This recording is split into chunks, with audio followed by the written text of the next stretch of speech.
যুক্তরাষ্ট্র ও ইরানের মধ্যে উত্তেজনা আবারও তীব্র আকার ধারণ করেছে।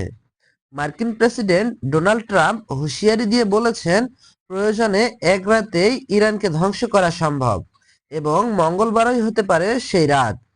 হোয়াইট হাউসে এক সংবাদ সম্মেলনে তিনি জানান, ইরান চুক্তিতে রাজি না হয় তাহলে দেশটির সব বিদ্যুৎ কেন্দ্র ও সেতু ধ্বংস করার নির্দেশ দিতে পারেন তিনি।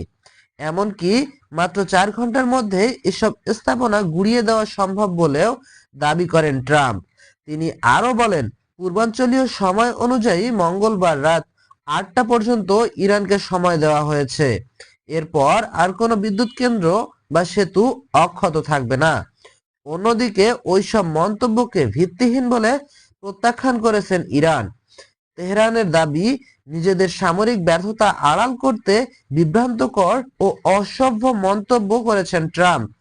ইরান আরও অভিযোগ করেছে, যুক্তরাষ্ট্র একদিকে মৌখিক আলোচনার প্রস্তাব দিচ্ছে, অন্যদিকে সমান তালে হুমকি ও হামলা চালাচ্ছে।